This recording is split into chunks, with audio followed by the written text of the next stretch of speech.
body, or should I say every mind.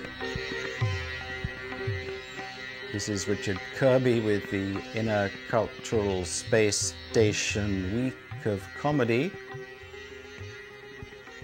This is the third of what we call 5x5s. The third of 5 of 5x5, making 5 cubed.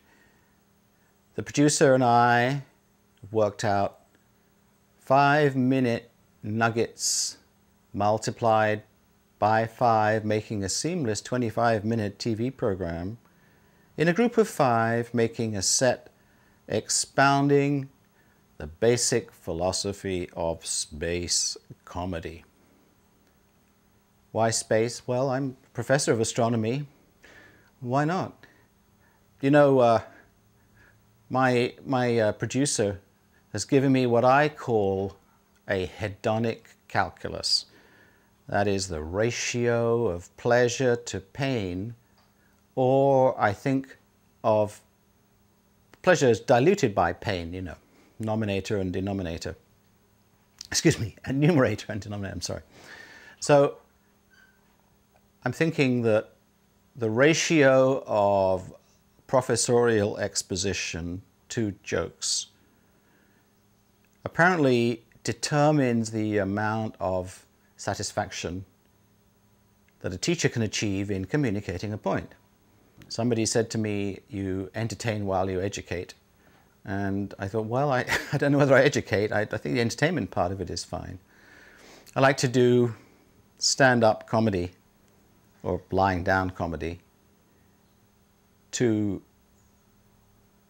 create the way for an educational moment. We can't be laughing all the time, but we could do a lot worse, and perhaps that would be the best thing to do. You know, I have 2 chins. One to lead with as a professor, and the other to cushion my neck. The cushion manufacturers are jealous, but I can't help that. I have a whole world of fat jokes, but that's enough for today, I think.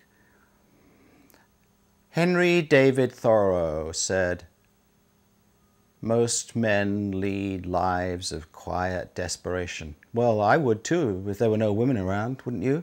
But of course he didn't mean that. In those days, man was a generic term. And although he may have been thinking primarily of the male gender, it's not a species. Women and us are just, you know, same species, I'm glad to say. Proof of that is that we can reproduce ourselves. Now that I call spectacular, and sometimes it is. But as we say in England, no sex jokes, please, because we're British. And I swing both ways on July the 4th, but I have an American passport. Passport is a little bit like the name Passepartout, who was a character in the movie Around the World in 80 Days. And he was played by a man named Cantinflas, I seem to remember, who was from Mexico and was a brilliant acrobat. And then there was another fellow of the same kind named Monsieur Huteux. One of my teachers told me about Monsieur Huteux's holiday in France. And there's this notion of slapstick, which quite often can be a prelude to lipstick and can bring us into the presence of the gentle gender, which sounds to me like a jolly good show. Accents are important. More important than accidents, actually. There's such a thing as a flavor of humor. We have dry humor. We have wet humor. We have software and wetware. One of the great ideas that professors have is to study something called the basic philosophy of our subject. And that is its height and range and breadth and width. And its core, its wonderful core. And that core is like the inside of a planet. You dive into the core with a penetrative drill of humor. If this program is seen by my former students in Russia, they will recognize some of the scenarios here and some of the jokes too.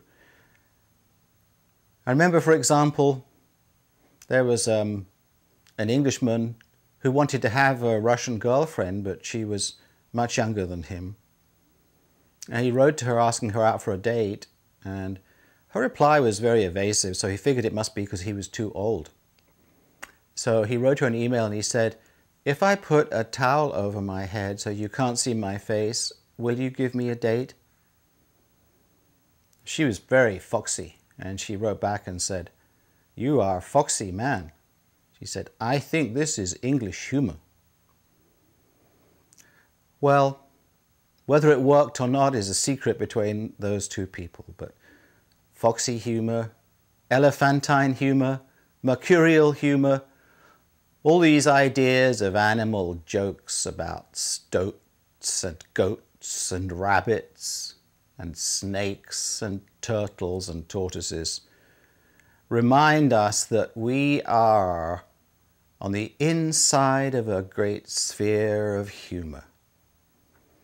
You know, if you take a book, The History of Astronomy, like And There Was Light by the German historian Rudolf Thiel, spelt T-H-I-E-L, you'll see there, and you can see in many other places, the famous medieval woodcut, as they call it, that was produced around the time, I suppose, of Copernicus, Tycho Brahe, their Galileo and their theories of the universe as it left medievalism and Ptolemaic circles and got to the idea of engines and wheels and the mechanics of a predictable universe beyond astrology.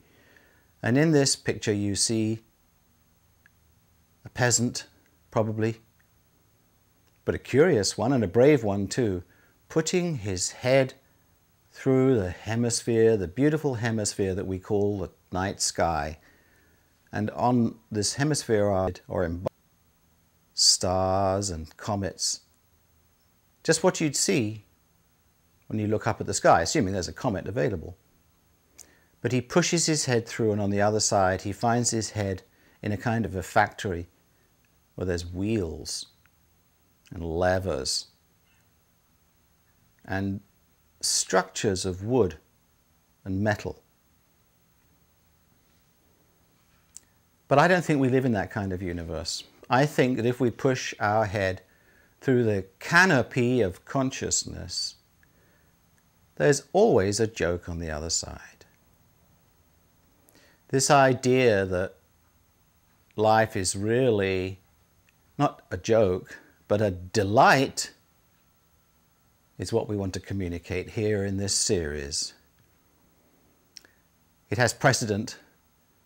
Most teachers, if they allow themselves to grow over the course of a lifetime, will experience this pleasant sensation of their subject growing like a tree. New blossoms. And sometimes they plant new trees too. So there were these two seminary professors that were talking. This is a true story, as false ones go. They were talking in the coffee lounge of a seminary, and one of them said, "Well, I have to go and prepare my annual lecture on the Bible." The other professor said, "Well, I know you're a pretty busy guy, so I have a suggestion. Give the one you did last year." And the seminary professor said, "I can't do that. I don't believe it anymore." This is called growth. And our goal as professors is to catalyze the growth that people have in understanding themselves as comedians and comediennes.